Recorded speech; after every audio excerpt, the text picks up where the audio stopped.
ถ้าสงสัยว่าทำไมต้องกินโยเกิร์ตคู่กับกรีกโยเกิร์ตก็คืออันนี้จริงซื้อมาแล้วจริงยังกินไม่หมดก็เลยจะเคลียร์นะคะแล้วก็อันนี้เพิ่งซื้อมาเมื่อวานเพราะเห็นว่าคนรีวิวกันเยอะว่าอร่อยแต่คือจะบอกว่าจริงๆอันเนี้ย100 กรัมคือ160 แคลแต่ว่ากรีกโยเกิร์ตยี่ห้ออื่น150 กรัมแค่80 แคลนะทุกคนคืออร่อยจริงแต่ว่าถ้าอยากกินเยอะกว่าก็อาจจะลองยี่ห้อคาโรไลน์นะคะแต่ถ้าใครไม่ชอบกรีกโยเกิร์ตเลยก็แนะนำยี่ห้อนี้นะคะอันนี้อร่อยจริง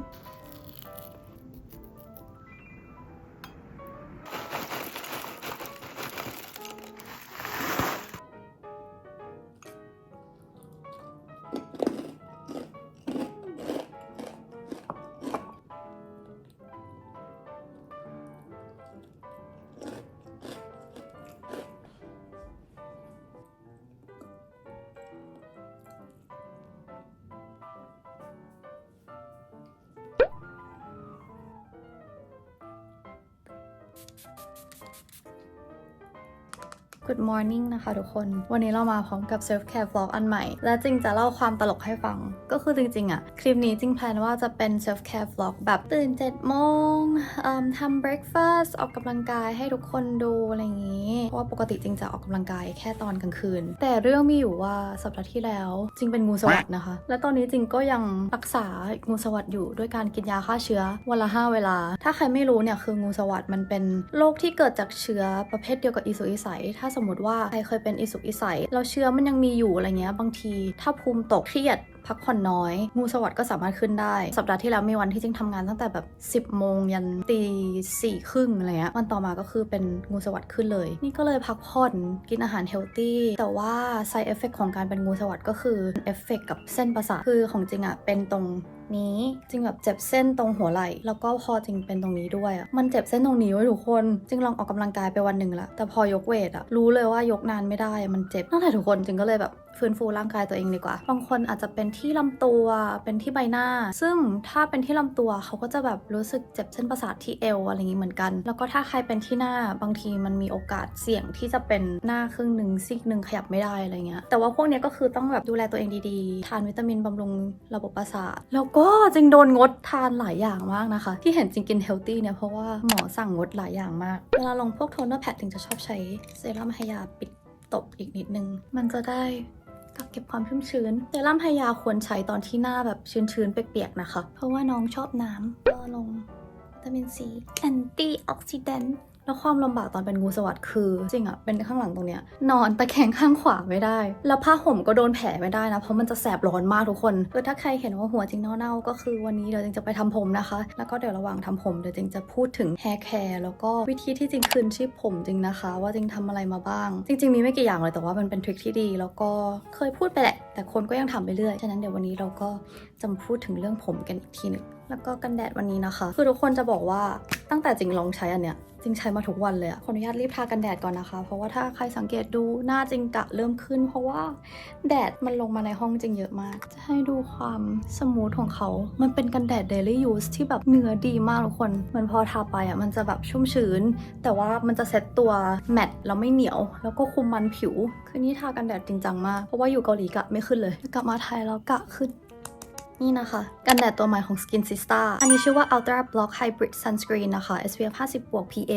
เป็น Acne แล้วก็ Oil Control Silky Mousse Sunscreen ตัวนี้แบรนด์ส่งมาให้แต่คือถ้าใครตามจริงตั้งแต่แรกจะรู้ว่าแต่ก่อนที่จริงรีวิวเซรั่ม Skin Sista คือจริงชอบของเขามากนะแล้วก็อันเนี้ยจริงเพิ่งได้มาลองกันแดดของเขาเหมือนเขาเพิ่งพัฒนาสูตรใหม่กันแดดได้ครบขึ้นนะคะกันทั้ง UVA UVB แล้วก็กันแสง Blue Light แล้วก็ Infrared ด้วยคือแบบทุกคนเนื้อเนี่ยมันจึ้งมากส่วนตัวจริงจะชอบกันแดดพวกเนื้อครีมแล้วคืออันเนี้ยมันจะเป็นเนื้อแบบ Silky Mousse ก็คือพอทาไปอ่ะคือมันจะแนบไปกับผิวแล้วก็ไม่ทิ้งคราบมันจะไม่ได้หนักผิวนะแล้วเวลาที่เซ็ตตัวคือจะรู้สึกเบาผิวมากที่จริงชอบสุดคือเขาให้ความชุ่มชื้นอ่ะแต่ว่ามันไม่ได้มันผิวไม่ได้เหนอะผิวเลยแล้วก็คุมมันดีในระดับหนึ่งเลยเพราะว่าจริงๆถ้าใช้กันแดดเซรั่มเนี่ยถ้าไม่บำรุงผิวให้มันชุ่มชื้นดีพอทากันแดดไปบางทีผิวมันจะแห้งได้เวลาที่จริงใช้กันแดดเซรั่มเนี่ยจริงจะทาสกินแคร์ทามอยส์เจอไรเซอร์ให้ผิวชุ่มชื้นมากๆแต่ว่าอย่างตัวเนี้ยคือจริงทาพวกสกินแคร์ที่เป็นวอเตอร์เบสแบบเมื่อกี้แล้วก็ลงตัวนี้ได้เลยแล้วตัวหลอดอัน นนี้คือเขาจะเป็นสุญญากาศนะคะคือจะไม่มีเชื้ออะไรเข้าไปข้างในแล้วก็ไม่มีลมเข้าไปข้างในฉะนั้นเวลาที่เราบีบเนี่ยแนะนำให้เขย่า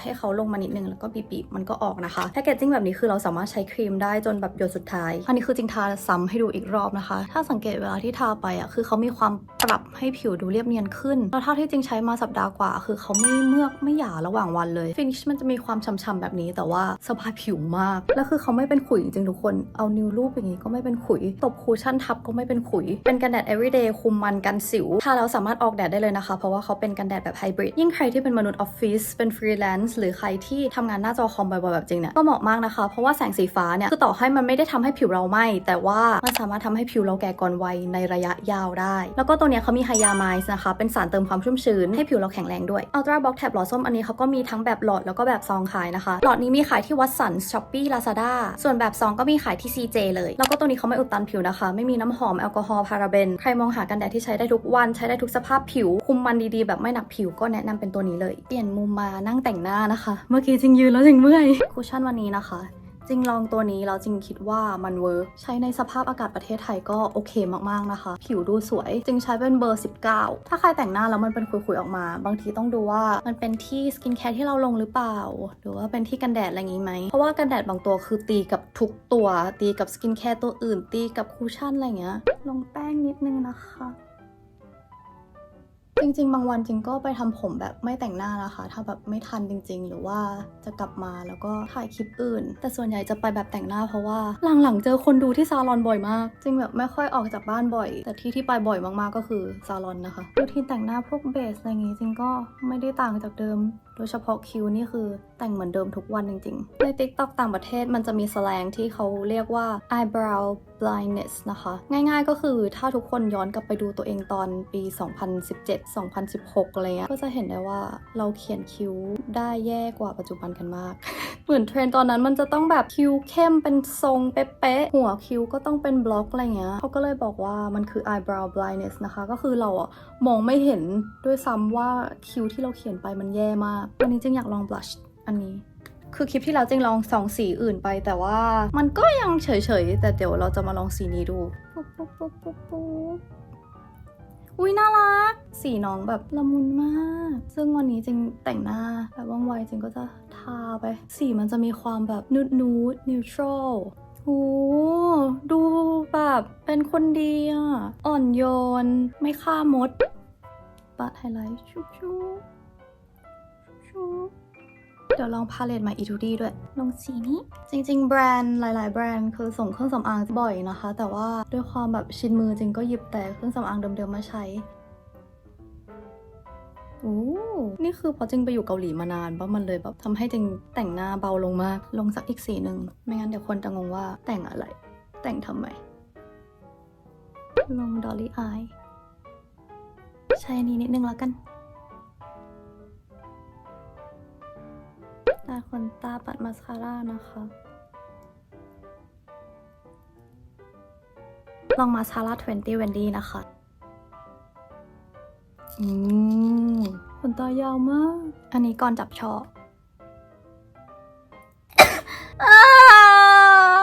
วันนี้เราจะลองไม่ปัดขนตาล่างดูแต่ว่าจะใช้สีอันนี้อันเดิมเขียนตรงขอบตาตรงนี้นิดนึงให้เป็นลุคแบบ clean blush cool tone นิดนึงแบบอย่างนี้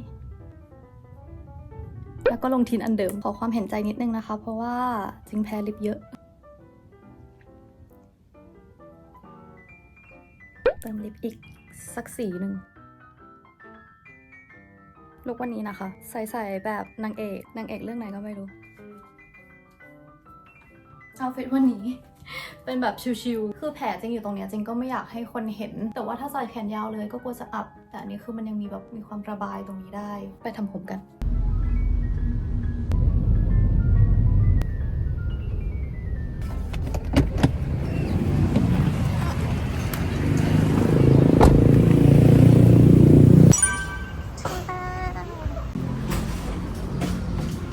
สวัสดีค่ะ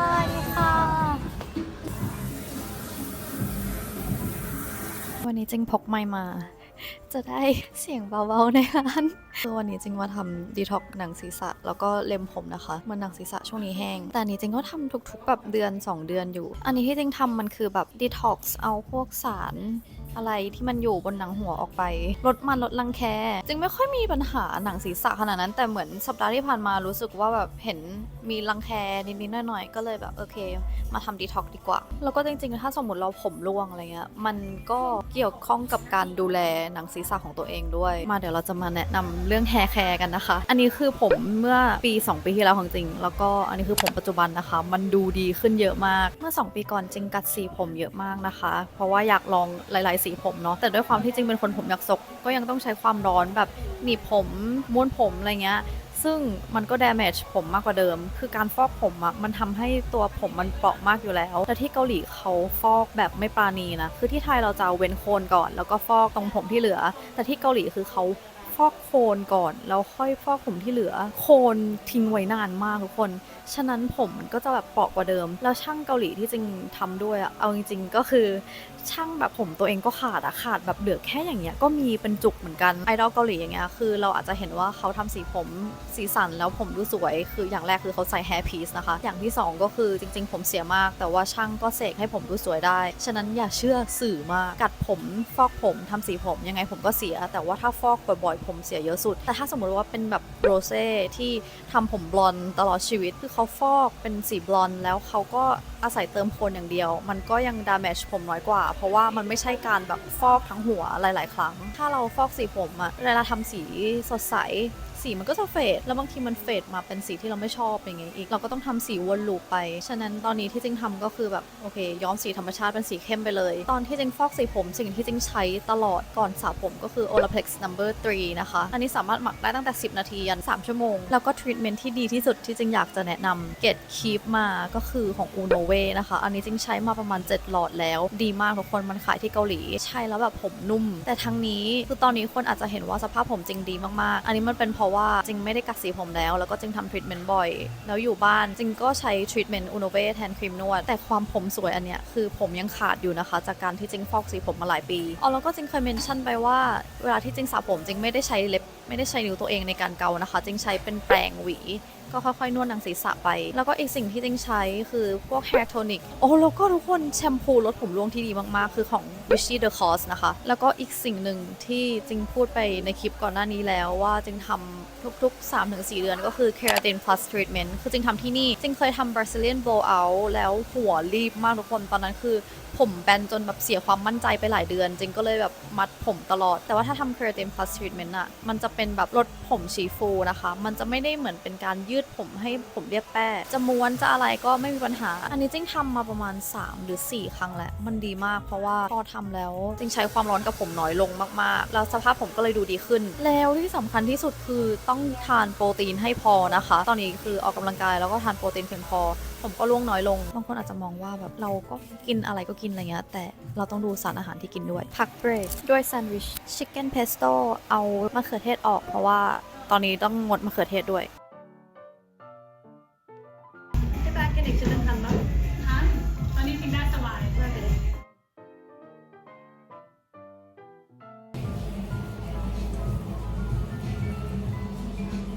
หัวจริงหย่อยมากเลยถ้าใครสงสัยว่าทรงผมจริงคืออะไรมันคือแบบก็มีหน้ามาซีตูด้วยข้างหน้าก็มีเลเยอร์ด้วยข้างหลังก็เป็นตัว U บ้าง V บ้างถ้าผมมันขาดเยอะมันก็จะกลายเป็นตัว V เยอะหน่อยแต่จริงๆเราตัดเป็น U นะคะคือถ้าสมมติใครอยากให้ผมข้างหลังดูหนาตัดเป็นตัว U จะดีแต่ถ้าใครอยากจะผมพริ้วๆเหมือนพี่สาวจีนก็เป็นตัว V แต่หลังๆคนก็กลับมาฮิตแบบเลเยอร์กันอยู่นะแต่เลเยอร์อ่ะข้อเสียคือถ้าผมน้อยเลเยอร์ผมแล้วผมจะดูบางมากนะคะเพราะว่ามันต้องเสียสละผมไปเยอะจริง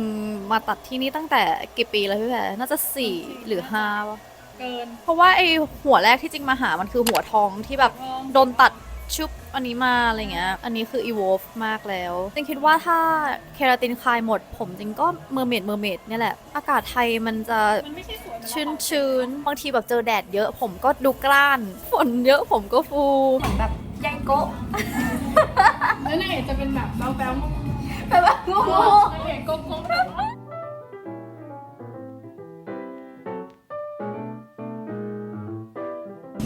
และนี่ก็คือผมทรงใหม่นะคะ เล่น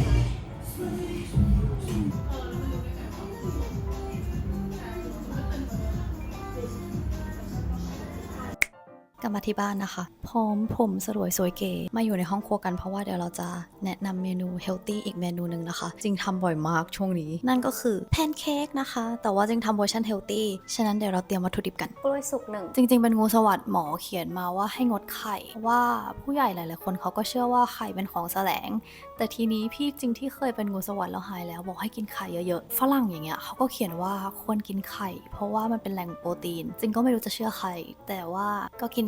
โดยพอประมาณ จะใช้ไข่ไก่1ฟองไข่ขาว pasteurize อีก1จริงๆจะใช้เป็นไข่ขาวแยกก็ได้แต่อันนี้จริงซื้อมาแล้วก็เลยใช้นะคะแล้วก็อันนี้เป็นแป้งโอ๊ตนะคะจริงๆมันคือโอ๊ตเต็มเม็ดแบบนี้แต่ว่าจริงเอาไปปั่นมันก็จะเป็นผงแบบนี้นะคะใครจะใช้เต็มเม็ดก็ได้แต่จริงคิดว่าถ้าอยากกินแบบเนื้อสมูทหน่อยก็ไปปั่นดีกว่าใครที่มีกล้วยหอมเหลือที่มันสุกๆก็เอามาทำแพนเค้กเอามาทำขนมได้นะคะไข่ไก่ใครใช้กล้วย2ใบก็ใช้ไข่2ใบได้นะคะจะเอาไข่ขาวลงอีกนิดนึงกะเอาแป้งข้าวโอ๊ตอาจจะสัก3ช้อนโต๊ะแล้วกันมันแล้วแต่เลยว่าเราอยากใส่เยอะน้อยแค่ไหนถ้าเป็นก่อนไม่สบายจริงจะใส่เป็นเวย์โปรตีนที่เป็นแพนเบสของจริงนะคะแต่ว่าพอเป็นแผลอันนี้จริงคิดว่าหลีกเลี่ยงอะไรที่มันเป็นถั่วก็น่าจะเวิร์กกว่าก็เลยจะใส่ประมาณนี้ถ้าใส่คอตเทจชีสเนี่ยก็จะเพิ่มโปรตีนไปด้วยหน้าตาน้องนะคะOopsเดี๋ยวเราเน้นจัดจานนะคะรูปทรงและสีมันอาจจะงงนิดนึงแต่ว่าอันนี้คือ Final Look นะคะจริงท็อปด้วยกรีกโยเกิร์ตแล้วก็ราดน้ำผึ้งมีกราโนล่าจากเฮลตี้ก็จะไม่เฮลตี้เพราะว่ามันมีอันที่ไม่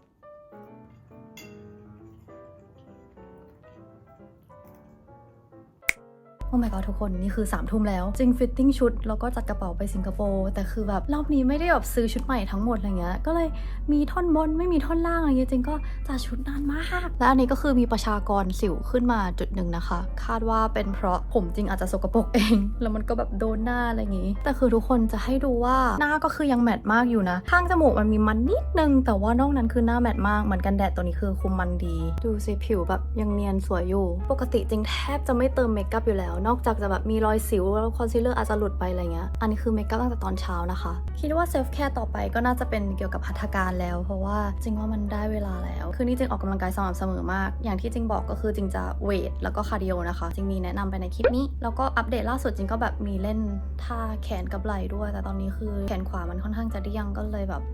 ยังไม่แน่ใจว่าจะทำยังไงได้บ้างแต่ว่าถ้ามันดีขึ้นเดี๋ยวจริงจะมาอัปเดตอีกนะคะแต่ก็หมายถึงว่านอกจากที่จริงจะออกกำลังกายแล้วหน้าจริงอย่างนี้ก็คือทำอัลตร้าครบ3 เดือนแล้วมันแบบหน้าเหลือนี่ ก็นั่นแหละเดี๋ยวจะมาอัปเดตให้นะคะแต่เป็นว่าถ้าใครดูคลิปนี้จนจบก็เทคแคร์ตัวเองดีๆนะคะพักผ่อนให้เพียงพอจริงไม่เคยเป็นงูสวัสด์มาก่อนในชีวิตเลยอันนี้เป็นครั้งแรกก็ขอให้ทุกคนแข็งแรงนะคะแล้วก็ถ้าชอบคลิปนี้อย่าลืมกดไลค์แล้วก็คอมเมนต์คุยกันด้วยถ้าจริงดีขึ้นแล้วจะรีบออกกำลังกายยกเวทใดๆให้ดูเพิ่มเติมนะคะแล้วไว้เรามาเจอกันคลิปหน้าค่ะบ๊ายบาย